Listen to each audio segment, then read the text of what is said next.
হ্যাঁ রানা বল। Speak Rana speak. উকিল পেলি? তুই হঠাৎ খবর নিচ্ছিস, কি ব্যাপার? কেন, খোঁজ নিতে পারি না? পারিস, কিন্তু জানি তো খেয়ালিকে ছাড়া আর কিছু ভাবছিস না, তাই ভাবলাম। হ্যাঁ, একজনের সাথে কথা হলো, বাড়ি ফিরছি।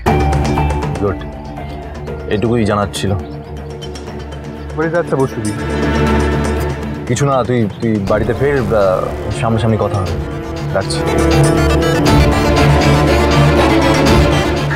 কি ব্যাপার, রানা হঠাৎ ফোন করে আব্রাপ্টলি এসব জিজ্ঞেস করছে? বাড়িতে সব ঠিক আছে তো? দেখি ঝিল্লিকে একটা ফোন করে।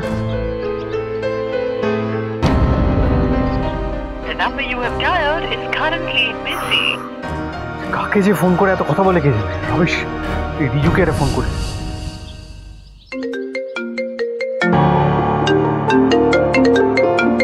এটা আমার কার নাম্বার?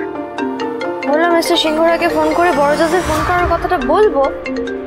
যাকে দেখি এটা কে। হ্যালো, কে বলছেন? মামাই।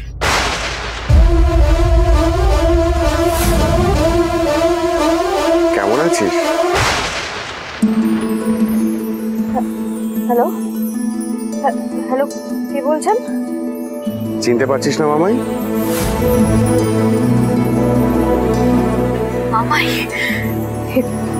এই নামে তো ছোটবেলায় দুজনই আমায় আদর করে ডাকতো, এক বাবা আর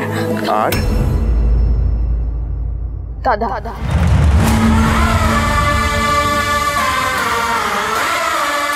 না না, এটা হতে পারে না, এটা কিছুতেই হতে পারে না। এত বছর পর হঠাৎ করে।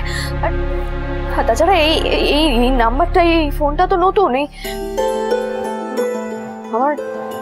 আমার কলেজের কোনো বন্ধু না? তোরা নিশ্চয়ই আমার সাথে কেউ প্র্যাঙ্ক করছিস, রাইট? বা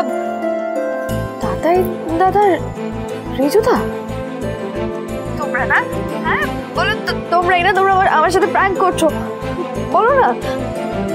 পারফেক্ট, পুরোপুরি ইমোশনাল পোকার হত্য একটা মেয়ে। ছোটবেলায় ওর ভাগের চকলেটগুলো যেভাবে ইমোশনাল ব্ল্যাকমেল করে কেড়ে নিতাম, এবারও ঠিক সেটাই কর। হ্যালো, কে বলছেন? প্লিজ বলুন না। মামাই, বিশ্বাস কর, আমি তোর সেই ছোট্টবেলা হারিয়ে যাওয়া সেই দাদা। আচ্ছা মামাই, আমাদের তোলা শেষ ছবিটা মনে আছে তোর?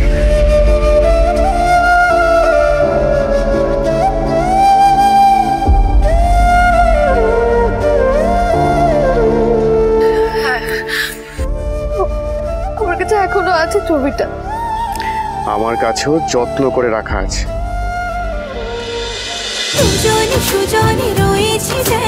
তেঁতুল পাতা সোম থেকে রবি প্রতিদিন সন্ধ্যে ৬টায় স্টার জলসায় ও জিও হটস্টারে।